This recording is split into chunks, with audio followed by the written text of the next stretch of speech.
Ukraine जंग अब पूरी तरह से बदल चुकी है। अब ये युद्ध सिर्फ जेलेंस्की का युद्ध नहीं रह गया, बल्कि ये पूरे यूरोप और नाटो देशों का युद्ध बन गया है।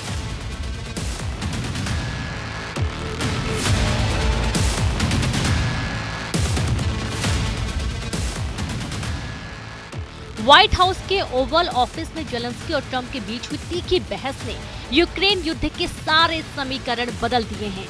लंदन में राष्ट्रपति जेलेंस्की का जिस तरह से ब्रिटिश पीएम कीर स्टारमर ने स्वागत किया, उसने अमेरिका और रूस को हैरान कर दिया है। हैरानी इस बात की भी हो रही है कि लंदन में रूस के खिलाफ आपातकाल युद्ध की शुरुआत हो चुकी है। लगभग 12 यूरोपीय देश महज 36 घंटे के अंदर लंदन में वॉर प्लान बनाने में जुटे हुए हैं।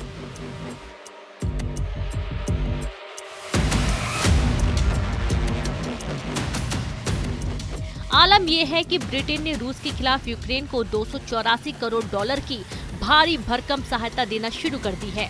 इधर पुतिन ने बहुत बड़ी जंग को देखते हुए यूक्रेन पर तेजी से हमले शुरू कर दिए हैं, क्योंकि वॉशिंगटन में हुई तीखी बहस के बाद से दुनिया भर में जेलेंस्की को हीरो और ट्रंप को विलन के रूप में दिखाया जा रहा है। लेकिन बीच रूस ने यूक्रेन के बहुत बड़े इलाके पर हमले बेहद तेज कर दिए हैं, ताकि नाटो के हमले से पहले यूक्रेन के बड़े इलाके पर रूस का पूरी तरह से कब्जा हो जाए।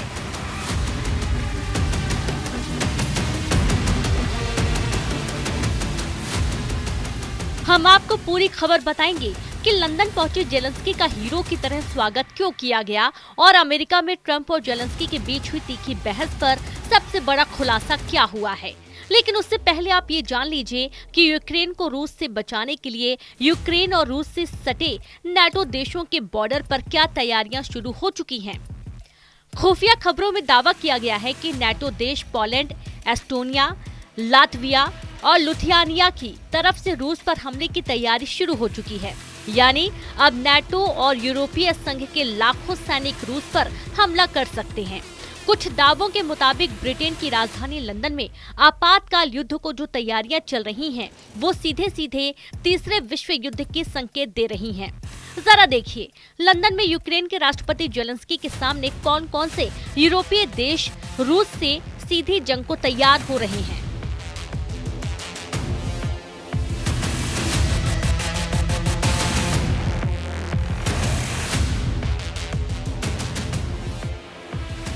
ब्रिटेन के लंदन में रूस के खिलाफ बड़े जंग को देखते हुए नाटो और यूरोपीय यूनियन के देशों की मीटिंग हुई। हैरानी की बात तो ये है कि राष्ट्रपति जेलेंस्की का यूक्रेन न तो नाटो का सदस्य है और न ही यूरोपीय यूनियन है, लेकिन उसके बावजूद ब्रिटेन ने जेलेंस्की को मीटिंग में शामिल किया है। ब्रिटेन के प्रधानमंत्री कीर स्टारमर ने यूक्रेन का खुलकर समर्थन किया और ऐलान किया है कि यूक्रेन को जंग के लिए ब्रिटेन की तरफ से 284 करोड़ डॉलर मिलने जा रहे हैं। कुछ खबरों के दावों के मुताबिक यूरोपियन यूनियन के 27 देशों में 12 यूरोपीय देश यूक्रेन युद्ध में शामिल होने के लिए तैयार हो चुके हैं। हम आपको बता दें कि नाटो के 32 देशों में यूरोपियन यूनियन के 27 देश भी शामिल हैं। उस लिहाज से नाटो की तरफ से भी 12 देश रूस से जंग को तैयार हो चुके हैं।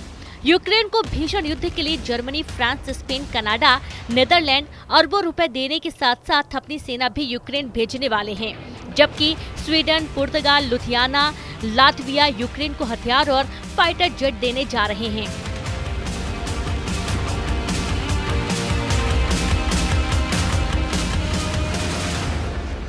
वहीं Norway, Ireland, Finland, Denmark, Austria, Moldova, Romania, Slovakia, Hungary, Poland अपनी सेना, पैसा और हथियार तीनों से मदद को तैयार हो गए हैं। पोलैंड ने तो नाटो और यूरोपियन यूनियन की तरफ से रूस के खिलाफ खुलकर जंग करने का ऐलान भी कर दिया है। इन हालातों को देखकर साफ कहा जा सकता है कि यूक्रेन और यूरोप किसी भी कीमत पर युद्ध रोकना नहीं चाहते और न ही पुतिन के साथ युद्ध विराम को तैयार हैं। जानकारों का दावा है कि यूरोप और अमेरिका को छोड़कर नाटो देशों को लगता है अगर रूस ने यूक्रेन को जंग में हरा दिया तो फिर पुतिन यूरोप को भी रौंद डालेंगे।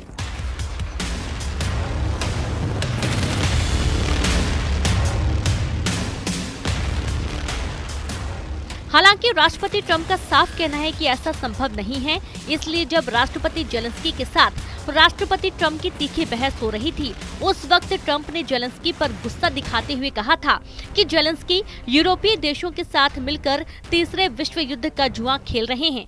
जेलेंस्की दुनिया को थर्ड वर्ल्ड वॉर में झोंकने की तैयारी कर रहे हैं।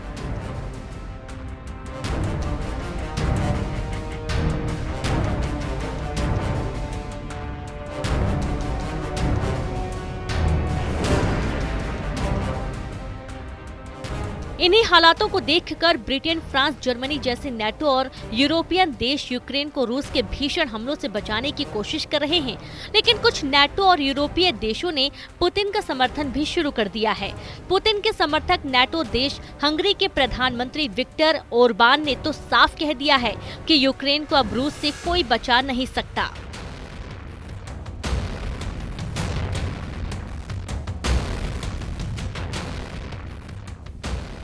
नेटो देशों में फूट का सबसे बड़ा सबूत नेटो देश हंगरी की तरफ से साफ देखा जा सकता है।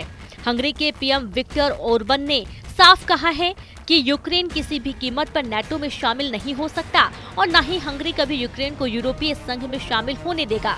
पुतिन के समर्थक माने जाने वाले विक्टर ओरबान ने यहाँ तक कह दिया है कि राष्ट्रपति जेलेंस्की का यूक्रेन एक हारी जंग लड़ रहा है, जिसका अंत रूस के हाथों तय है।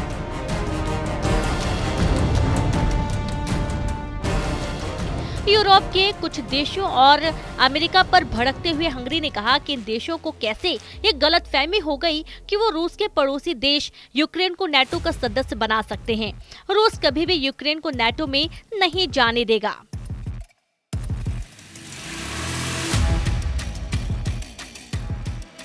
युद्ध वास्तव में यूक्रेन के बारे में भी नहीं है, बल्कि यूक्रेन नामक क्षेत्र के बारे में है, जो अब तक नाटो और रूस के बीच एक बफर जोन, एक बफर राज्य रहा है, जिसे नाटो के तत्वाधान में रखा गया है। यूरोपीय और अमेरिकी उदारवादियों ने क्यों सोचा कि रूसी इस मूर्खतापूर्ण कार्रवाई को देखेंगे, यह अभी भी एक रहस्य है।